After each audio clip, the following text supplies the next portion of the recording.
24 yaşlı xəstə L1, L3 fəqərləri səviyyəsində yerləşən böyük törəmə ilə müraciət etmişdi. Daha əvvəl bu xəstəyə başqa bir klinikada cərrahi müdaxilə olmuşdu.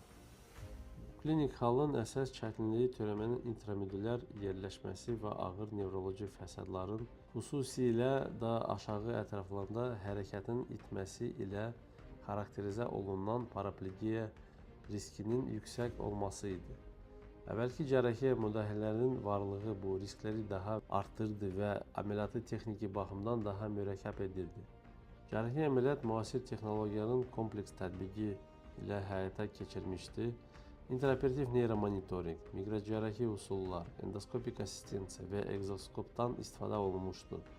Bu yanaşma əməliyyatın maksimum dəqiq və yüksək təhlükəsizliklə aparılmasına imkan vermişdi. Nəticədə törəmə tam şəkildə xaric edilmişdi.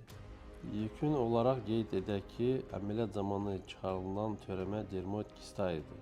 Bu xoş səsəli törəmələrin içində bəzən saç və digər toxuma elementlərinə rast gəlinə bilər.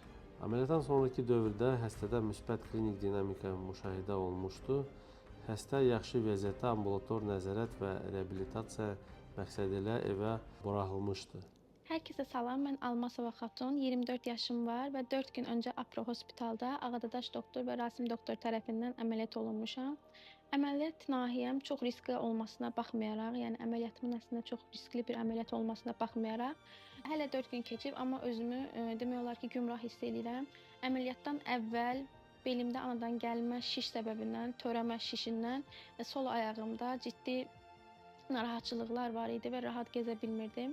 Hal-hazırda özümü yaxşı hiss edirəm və inşallah ki, düzgün fizioterapiyalardan sonra da rahat, sağlam həyatıma davam edəcəm. Buradan Ağadaş doktora və Rasim doktora öz dərin təşəkkürümü bildirirəm və siz də onlara həqiqətən öz sağlamlığınızı əmanət eləyə bilərsiniz.